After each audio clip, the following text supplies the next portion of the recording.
Howdy everyone, it's Sam. Welcome to the Wobble Enjoy Sports channel. If you're new around here, hope I can get you to consider liking the content and subscribing to the channel. But if you are a regular around these here parts, thank you very much for the continuous support. Just while I've got the opportunity, up you freaking Tillies. Up you freaking Tillies. Well done. While I've got the chance, let's get stuck into round number 24. There's only 1 month left of the regular season remaining. Where the hell is all the time gone?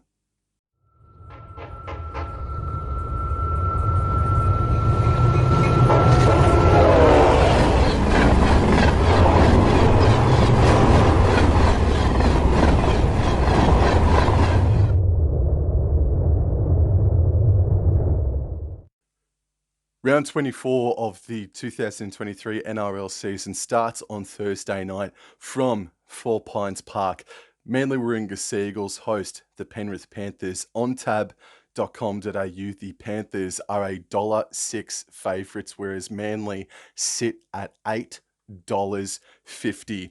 This will be the 95th meeting between the two clubs, and while Penrith have won 7 in a row against Manly, Manly have the overall head-to-head record against the Panthers at 52 wins and 41 losses to the Penrith Panthers. The Penrith Panthers, have not lost at 4 Pines Park since 2017. It's been 6 years since Manly have defeated Penrith at their home ground. And since 2020, 3 of the past 5 encounters between the two have resulted in a 40-plus points victory to the Penrith Panthers. So the Panthers, besides one occasion since 2020, have absolutely drilled the Manly Seagulls. As so far as team lists go, there's not much change for both sides, actually. The one change, and it's unfortunate, Matt Lodge did his ACL last weekend, and that will rule him out not only for the rest of this year, but potentially for the rest of next season. But thankfully, in some aspects, Sean Keppie did not play in last weekend's game, and he comes in for Matt Lodge. So that's just a straight swap. And for the Penrith Panthers, the same 1-17 that did bash the Melbourne Storm last weekend remain the same, 1-17 this weekend. This is the first time that Manly have played in front of their home crowd since Lachlan Croker and Daly Cherry Evans celebrated their milestones a couple of weeks ago in Wollongong. So you would imagine there's going to be a fair bit of fanfare about for DCE in particularly. But heaven help them, man. Manly Seagulls, they look a bit cooked. They look like they're mentally gone at the moment, and I think their season will come to an end with a loss to the premiership favourites, the Penrith Panthers, resulting, I think they can win this game by 20 plus. Can the Penrith Panthers this Thursday night? Going into Friday night football, we got 2 matches lying in wait, and game number 1 could turn out to be a cracker. Cronulla Sutherland Sharks host the Gold Coast Titans at PointsBet Stadium. On tab, the Sharks are favourites at $1.34, whereas the Gold Coast Titans are $3.20. This will be the 26th meeting between the two, and the Sharks have the overall head-to-head record at 16 wins, 8 losses and 1 draw thrown in there as well. The Gold Coast Titans have lost 8 in a row versus Cronulla Sutherland Sharks and have not beaten them since 2017. Matter of fact, the last time they even won at Shark Park was in season 2017. But this Gold Coast Titans side, man, they are stealing up, excuse the pun, very nicely over the past couple of weeks, man. I really like where they're going, and they're going to be injected with a massive inclusion. But then again, I've just had a sneak peek at the team lists, and unfortunately, there's a few exclusions as well. Whereas the Cronulla Sutherland Sharks last week surprised everyone in putting in their best performance in at least a month in beating the South Sydney Rabbitohs in Perth this past weekend. Out of nowhere, great performance. But they did clock off with about 15 to 20 minutes to go with a rampant Rabbitohs outfit coming for him. Again, I think this game is going to finish in the 1 to 12 margin. But let's go into the team lists. Ronaldo Mulatalo did not play in that game last weekend, but he is back. That means Marwini Hiroti is pushed out, and Thomas Hazelton as well. Concussion will be out of this game as well, which means that Jesse Colquhoun comes in for big Thomas Hazelton. Now going towards the Gold Coast Titans, and there is a lot of team list news for the Titans this weekend. Starting first and foremost, AJ Brimson will be rested this weekend, unfortunately. That poor bugger just can't string games together, man. Fair dinkum. He's got to do it next year. He's got to. So therefore, the back line, Campbell, AKP, Kelly, Shop, Sami, Foran and Boyd. And then going into the forward pack now, Chris Randall starts in the hooker position because the Gold Coast Titans have decided to have Sam Verrills have the rest of the season off to clean out his shoulder, left or right, what have you. Sam Verrills' season for the Titans is over. He's going in for a clean out operation. So best of wishes and luck to that fella. But in a massive inclusion, Big Tino Fa'asuamaleaui is back after being suspended for a handful of weeks.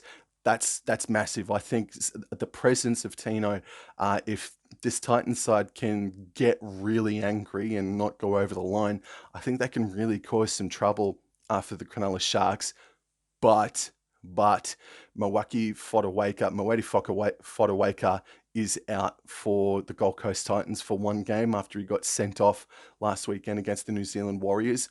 But Jamin Jolliffe starts in number 8, so there is a lot of shifting around in the forward pack for the Titans this weekend. So the starting front row is Jolliffe, Randall, and Fa'asuamaleaui, Cruz Leeming, Isaac Liu, Haas, and Keanu Kinney in jersey number 17. I still like the look of the Gold Coast Titans, but I think Big Mo is going to be such a massive loss for the Gold Coast Titans. Fingers crossed for Sharks fans that they can maintain the rage this Friday night. I will tip the Sharks, but 1 to 12. I think if the Titans can go down, play well, and actually really get up in their faces, I think they can cause Sharks a massive amount of trouble. After all, here's a couple of stats. The Titans are a better tackle breaking team, not by much, but they can break their tackles, can the Gold Coast Titans. And also the big stat here, the Cronulla Sharks are inside the bottom 5 for handling errors, or they are the 5th worst for handling errors, whereas the Gold Coast Titans, surprisingly for me anyway, are the 3rd best team for handling errors. So if that continues, if the Sharks drop some ball on Friday and the Titans keep it, and if the Titans can play angry and patient as well, including just adding some Jaden Campbell magic dust, they're a huge shout at $3.20. If you're a Titans fan, that's really nice value. I'd be taking it, but I'm going to play it safe and go the Cronulla Sutherland Sharks. And the second game on Friday night is from the Gabba. We see the Broncos host the Parramatta Eels in the final game of the Broncos trilogy at the Gabba. So they'll be back at Suncorp after this contest. The Broncos are $1.28 favourites. The Eels are sitting at $3.60. This will be the 65th meeting between the Broncos and Eels, and Broncos have the overall head-to-head record at 35 wins, 28 wins for the Parramatta Eels, with 1 draw thrown in there as well. Since 2019, however, while the Broncos have the overall head-to-head record, since 2019, the Eels have won 7 of the past 10 matches between the Eels and the Broncos, and 7 of those results, or 7 of these results in those 10 matches, have been decided by 13 plus. Going into the team lists, we see that Dean Mariner comes in for Jesse Arthurs, who was knocked out, but also big inclusions. Jock Madden falls out for Adam Reynolds, who returns from a week off, and Kobe Hetherington also comes in. So that means Corey Jensen and Xavier Willison drops out for the Brisbane Broncos, but that's still that's a much more stronger side. Also, Jordan Ricky starts with jersey number 12 on his back, which pushes Brendan Piakura back to the interchange bench and hasn't Brendan Piakura done really well this season in the minutes that he has played. It's been really, really impressive. Going into the Parramatta Eels now, Dejan Arce will play centre and push Bailey Simonson to the wing slot. And then Penasini and Sean Russell remain as a centre wing combination. I'm pretty sure on the other side of the edge. And then Dylan Brown, he looked good upon his return. And then the rest of the forward pack, going into the forward pack, is Joey Lussick starts at 9. Andrew Davey has been named, even though he, back of his head, bloody went nearly into the core of the earth. And then the interchanges, Luca Moretti, Madison, Witteramu Greg, and Brenton Hands comes back into the side with jersey number 17 on his back. This is getting pretty close to do or die. I think even if they do lose this game, the Parramatta Eels, their season is still alive. But what the Broncos did without Adam Reynolds this past weekend against North Queensland, they were super impressive. And they are definitely the second best, or the second premiership favourites in my mind. So at this point in time, I'm tipping the Broncos to not only be there on grand final day, but I think they can win this game by 13 plus against the Parramatta Eels. Into Super Saturday we go. There are 3 games, and game number 1 is from Barlow Park up in Cairns, North Queensland. South Sydney Rabbitohs host the St George Illawarra Dragons. On tab.com.au, the South Sydney Rabbitohs are $1.10, whereas the Dragons are $6.50. This will be the 40th meeting between the Rabbitohs and the St George Illawarra Dragons, with the South Sydney Rabbitohs having an overall head-to-head record of 20 wins, but 19 wins to the Dragons. So they only lead that one by the one solitary victory. So over the past 6 games, there has been a pattern forming: win-loss, win-loss, win-loss, and it should be due. If you believe in patterns, it will fall on a South Sydney Rabbitohs victory this weekend. The past 3 games between the two, they have all hit 42 points collectively or over. So the overs might be something you would be interested in tipping this weekend in this game. This is the first match at Barlow Park since 2018 and is the 7th of all time in its history since the NRL started taking games to Barlow Park in 2013. South Sydney have been involved in every single one of them, and they have an overall record of 3 wins and 3 losses. This is the Dragons' first ever trip to Barlow Park up there in Cairns. Let's go into the team list news for the South Sydney Rabbitohs now. And their backline, if I should make mention, Tane Milne is one of the wingers this weekend, but their backline is relatively unchanged. Their forward pack, however, Thomas Burgess will be suspended for the rest of the season unless if Rabbitohs do make finals. That's when he will make his return. So the forward pack is Arrow, Cook, and Shaq Mitchell. The back row is Kolomatangi, Host, and Murray. The interchange reads Tallis Duncan, Cartwright, Havili, and Mawale. Just quickly, Tallis Duncan, holy crap, if he comes onto the open market, and if I had cash in my friggin' pocket, I'd offer him some. He looks so good, does Tallis Duncan. Shifting into the Dragons, who were very, very impressive in defeat against the Parramatta Eels. They've been pretty strong for about 2 or 3 weeks now, I reckon, the Dragons. But going into the team list for the Dragons, Sully returns after having a calf injury last week, but he's back in the centres. Max Feengai is one of the centres as well, because Zach Lomax is out of this game with an injury. So Zach Lomax out of this game this weekend. And then the halves pairing is Amone and Hunt. The forward pack reads Michael Molo, Blake Lowry, and Jacob Little. Francis Molo suffering a concussion. Blake Lowry absolutely ripping and tearing against the Parramatta Eels. He was awesome. The back row reads Billy Burns, Dan Russell, and Ben Murdoch-Masila in the lock position. And then the interchange reads Mal Hyson, Ryan Couchman, Toby Couchman, and Zane Musgrove with jersey number 17. I think if Zach Lomax was going to play it, I'd give them a little bit more of a chance, but South Sydney, the time is now, man. And even if you win 13 plus, it's not about the scoreline. It's about the performance that you guys put in this weekend against the Dragons. I'm not too sure what the weather's going to look like. Hopefully dry.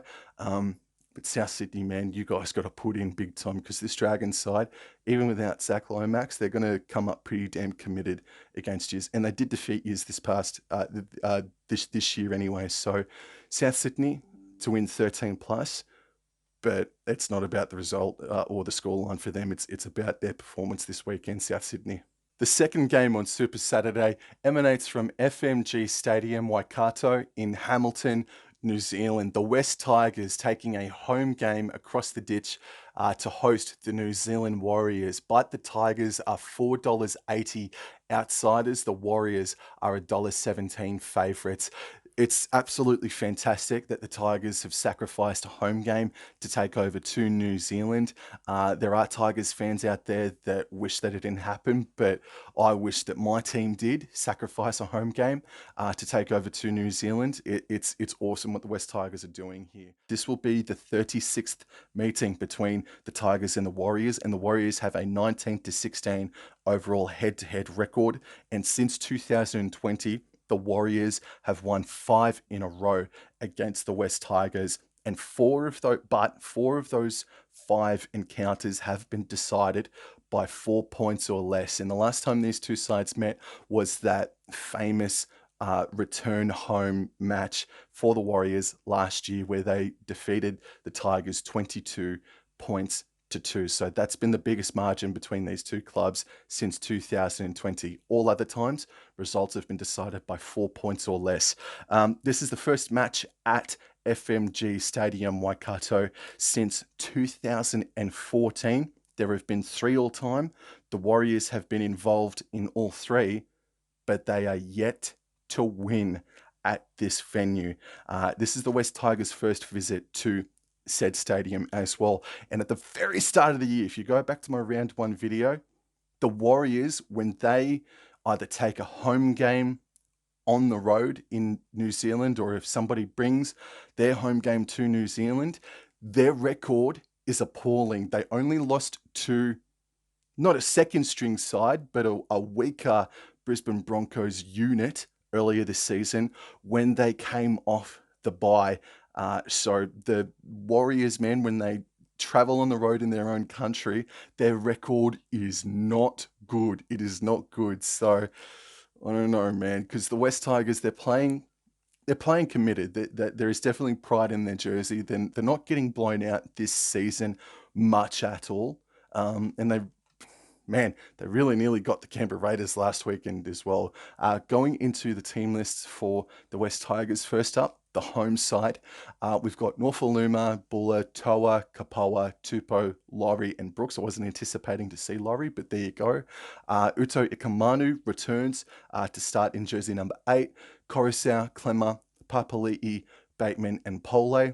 And the interchange is Simpkins, Seifarth, Alex Tuol, and Sean Bloor with jersey 17 on his back. Going into the Warriors now. At fullback, C&K will miss this weekend's game with a concussion. So Intane Toapiki is the fullback. The wingers are DWZ and Montoya. Berry and Pompey are the centres, and Metcalf and Johnson are the halves pairing.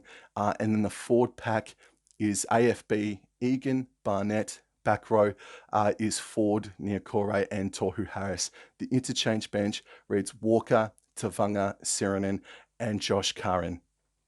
Warriors should win this 13 plus.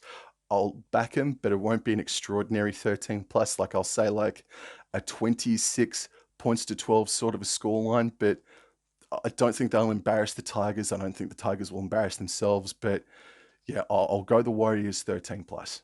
And the main event on Super Saturday emanates from Allianz Stadium. The Sydney Roosters host the Dolphins. Roosters are $1.36. The Dolphins are $3.10. This obviously will be the second meeting between the two sides since their famous round 1 encounter where the Dolphins exploded out of the blocks and won one of the all-time upsets. For team list news, Dylan Napa makes his first grade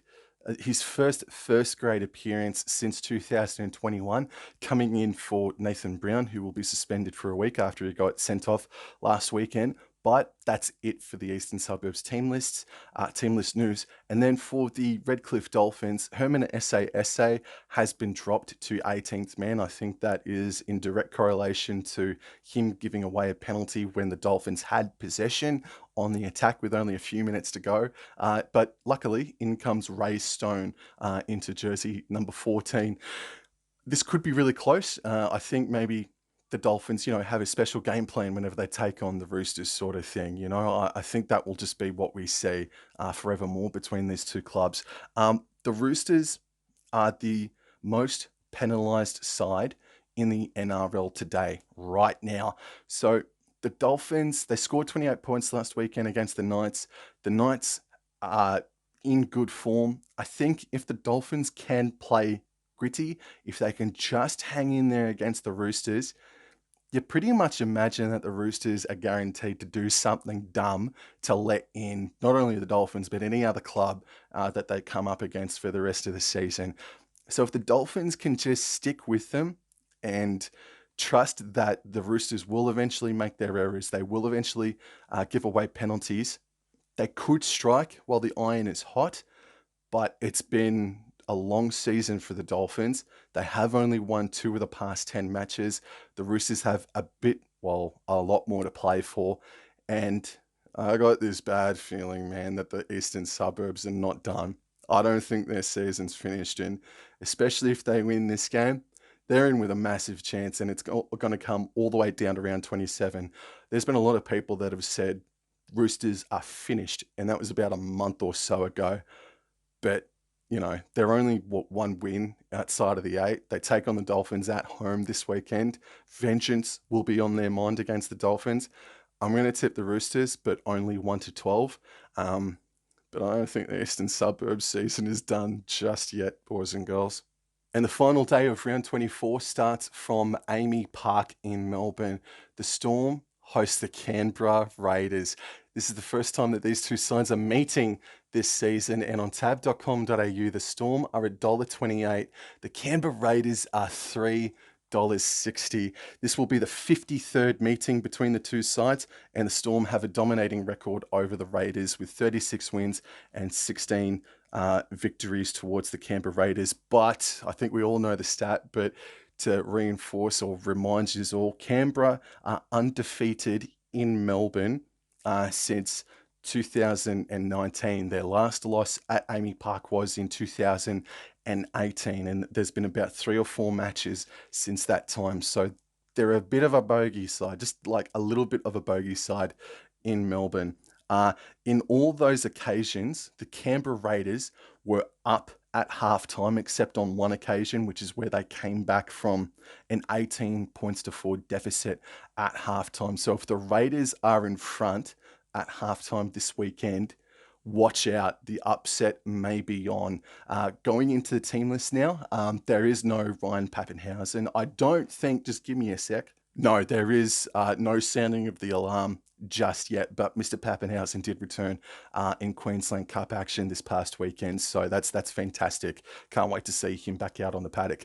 So the fullback is Nick Meaney, Will Warbrick, and Xavier Coates the wingers, and Seve and Tonamapea are the centres, and Jerome Hughes also returns with Cameron Munster, obviously the 5'8". The forward pack is Kamikamika, Grant, Welch, then Liaro, Eisenhuth, and Josh King. And then the interchange is Garlic, Katoa, Tepai Maroa, and Nelson Asafa Solomona has been dropped down to jersey number 17. So that's interesting. Going into the Canberra Raiders lineup now. Rapinoe is the fullback, Hopewade and Nick Chotrich are the wingers. We've got Ethan Strange. Oh, holy shit. Excuse me, French. Ethan Strange set to make his NRL debut in the centres. That is because Sebastian Kris did his hamstring and his season is pretty much done from what I understand. And this Ethan Strange electrified audiences in his under-19s State of Origin game only a month or so ago now. So that's exciting stuff. Well done, young man. And then obviously the other centre is Matt Timokor. But Ethan Strange, jersey number 3 on his back, making his NRL debut. Watch this space. Jack White and Jamal Fogarty are the halves pairing, and then the forward pack is by and large unchanged. It is the regular forward pack for the Raiders, and then the interchange bench reads Trevelyan, Gula, we've got Pasami Solo and Ata Mariota. But in saying all that and always having a soft spot for the Raiders and getting excited for the young debutant, Jesus, the Raiders, man, nearly losing to the West Tigers. They're not impressive at all. If they were taking on the Dragons this past weekend with the completion rate that they had after 20 minutes, which was at about 35%, the Dragons win that game and never look back sort of thing. Man, they are not the Canberra Raiders of last year. They really are not. I think the Melbourne Storm will win. I am a little nervous now that I'm thinking about it and thinking about the history between these two. I think this could be the game of the round. I think that's fair to say. What else have we got? Cronulla Sharks, Cronulla versus the Titans. Roosters. I think this is the game of the round for sure. Storm and Raiders. Some would say it's a rivalry. Some would say it's not. I'm going to tip the Melbourne Storm 1-12. But we've seen stranger things happen between these two sides in games at Amy Park over the past 4 or 5 years. But Melbourne Storm to win this game 1-12. But come on, the Raiders. And to wrap up round 24, we're off to McDonald Jones Stadium in the Hunter Valley. The Newcastle Knights host the Canterbury Bankstown Bulldogs. And on tab.com.au, the Knights are favourites at $1.26 and the Bulldogs are $3.80. This will be the 55th meeting between the two, and the Canterbury Bankstown Bulldogs have the overall head-to-head record at 28-25, with one draw thrown in there as well. Since 2020, the Knights have won 4 of the past 6 matches against the Canterbury Bankstown Bulldogs. But this is where I might be rolling the dice this weekend on this fixture. Canterbury did defeat Newcastle last year at McDonald Jones Stadium, and since 2015, the Bulldogs have won 7 of the past 8 matches that have been played in Newcastle. They have, since 2015, a fantastic record when they travel to Newcastle. They've won 7 of the past 8 matches that have been played up there since 2015. Their only loss coming in 2021. And then you think back to Hazmil Masri, scoring that sideline conversion when the full-time siren had already gone. And then you think about the Bulldogs did get their win against the Dolphins a couple of weeks ago, and they're coming off the bye. They're a little bit more refreshed, and Kikau is a little bit more refreshed as well. I don't know, man. I might be rolling the dice. But going into the team list now for the Newcastle Knights, their backline is unchanged. Jacob Saifidi has been named, but maybe watch this space. Crossland, Thompson, Frizzell, Fitzgibbon, and Adam Elliott. And then the interchange reads, Hetherington and Matt Croker. Now, shifting over to the Bulldogs, this is what I want to see.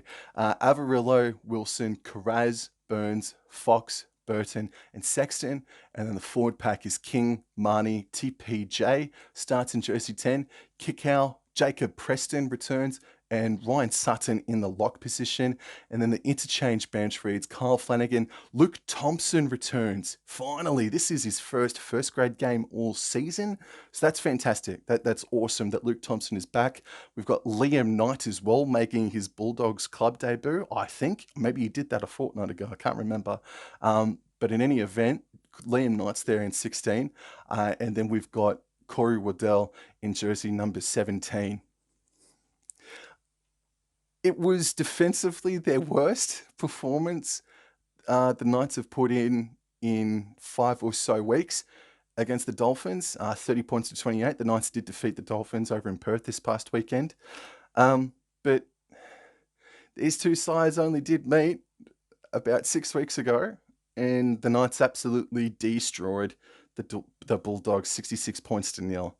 So, vengeance might be on the cards for the Bulldogs, who are looking a fair bit more like a first grade side on that team list just there. Um, ooh, oh God, I want to tip the Bulldogs. Uh, I really want to tip the Bulldogs, and they're going to be that nuisance of a side. You know, we're now in that phase now where there are a handful of sides that are not going to be playing finals footy. And the Bulldogs, with Toby Sexton, they look like a 2 times better side with him in at fullback. Bugger it. Why not? Why not? I want to tip the Bulldogs to win this game 1-12. I think they're going to be a severe pain in the ass. Luke Thompson and Liam Knight in there as well, coming off the bench, really sizes them up big time. Yeah, there'd be a lot of ring rust actually for Luke Thompson, but with Kickow as well playing about, yeah, bugger it. I'm going to tip the Bulldogs and take the value as well. That was over $3. They have a fantastic record in Newcastle. Yeah, I'm going to tip the Bulldogs 1-12. Holy shit. Yo, that's it for me, guys. Thank you very much for the continuous support. Hopefully, I can get myself a perfect round this weekend in the NRL. Wow, only 1 month to go, and the Cowboys having the bye this weekend. What am I going to do? What the hell am I going to do this weekend? I know the girls are playing, which does help. But man, what am I going to do this weekend without the Cowboys playing? Well, have a very nice weekend, guys, and I'll see you in the next episode. Thank you. Take care. Adios. What the hell am I going to